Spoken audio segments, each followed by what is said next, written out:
12 Science, Chapter number 1, Solid State, Part 2.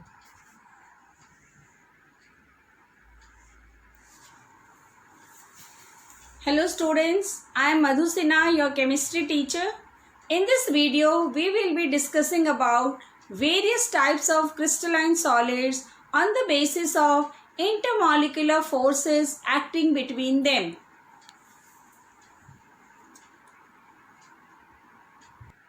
Crystalline solids can be classified on the basis of nature of intermolecular forces operating in them into four categories, namely molecular solids, ionic solids, metallic solids, and covalent or network solid.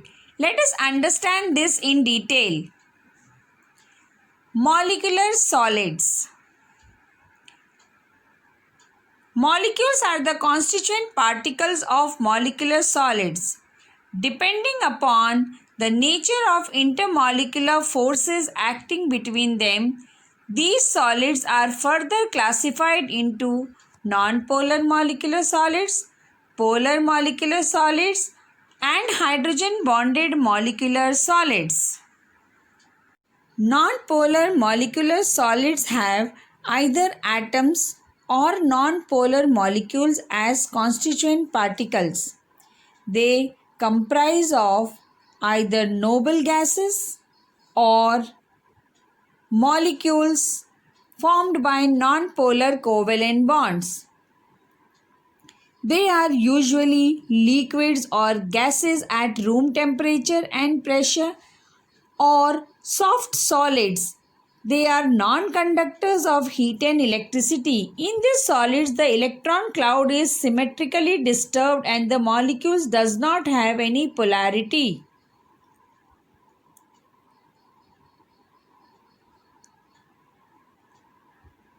They lose their symmetry and the electron cloud distribution is producing an instantaneous dipole. This dipole distorts the electron cloud of the neighboring atom or non-polar molecule. The force of attraction between these instantaneous dipole are called the London force or dispersion forces. Due to presence of weak forces, these solids have low melting and boiling points. Polar molecular solids. In polar molecular solids, the constituent particles are polar molecules, for example HCl, SO2, etc. The molecules of these solids are held together by dipole-dipole force of attraction. Due to presence of dipole-dipole interaction in these solids, they are soft and their melting and boiling point are comparatively higher than those of non-polar solids. Polar molecular solids exist as gases or liquids at room temperature and pressure. Hydrogen bonded molecular solids. The molecules of these solids contains polar covalent bonds between hydrogen and most electron negative atoms of fluorine, oxygen, nitrogen, etc. They are non-conductors of electricity as the atoms are held by strong hydrogen bond. Generally, they are volatile liquids or soft solids under room temperature and pressure.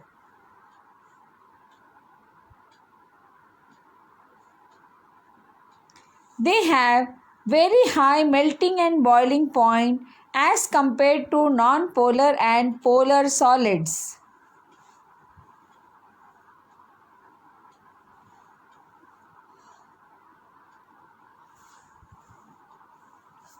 Metallic solids. Metals are the orderly collection of positive ions surrounded by and held together by a sea of free electrons. They have the tendency to lose electrons.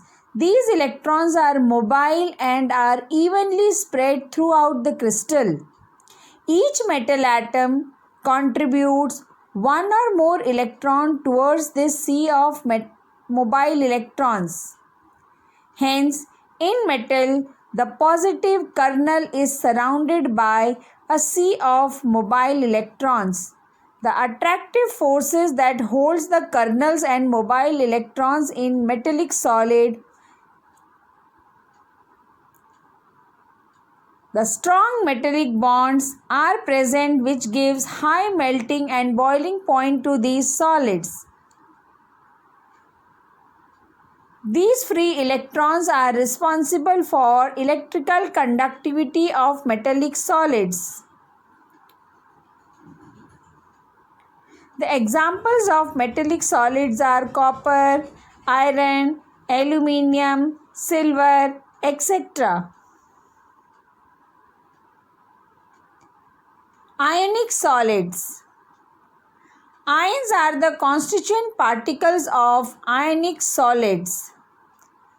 Such solids are formed by three-dimensional arrangement of cations and anions bound by strong electrostatic or Coulombic force of attraction. Ionic solids possesses high melting and boiling points. The ions are not free to move because of strong electrostatic forces. Hence, ionic solids are insulators in solid state as the ions are not free to move. However, in molten state or when dissolved in water, the ions become free to move and they conduct electricity.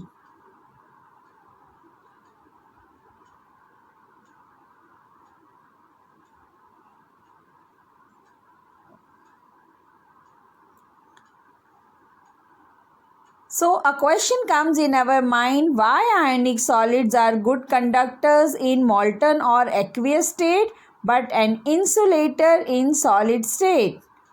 It totally depends upon the movement of ions. Ions are fixed and held by strong forces in solid state, whereas the ions are free to move in the liquid or molten state.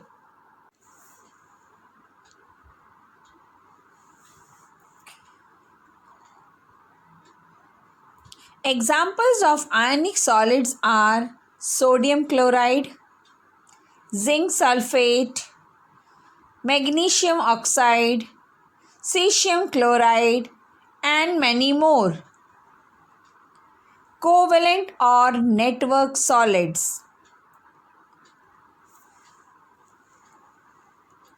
They are also known as giant molecules.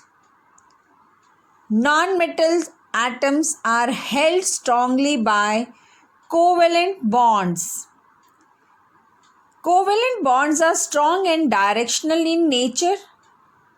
Such solids are hard and brittle.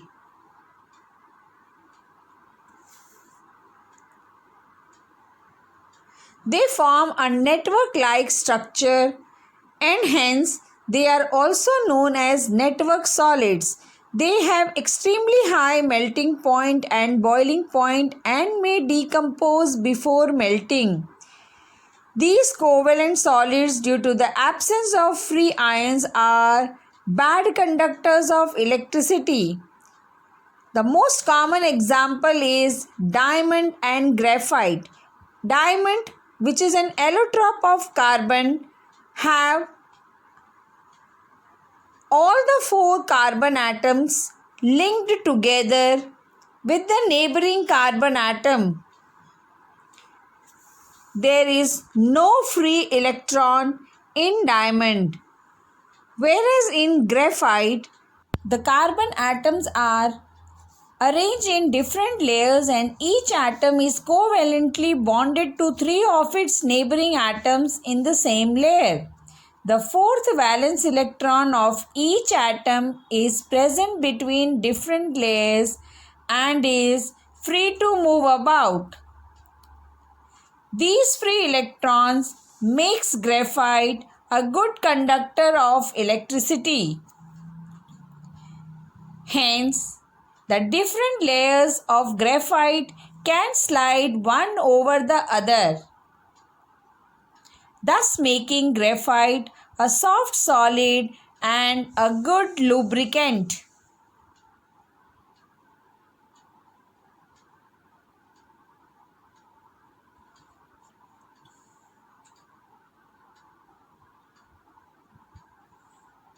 In the diagram, you can see free electrons present between different layers of graphite.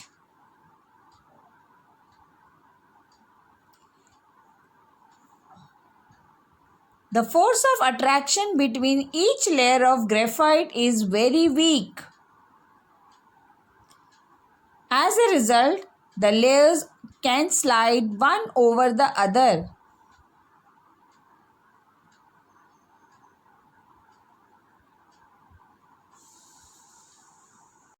Examples of covalent solids are silica, diamond, silicon carbide.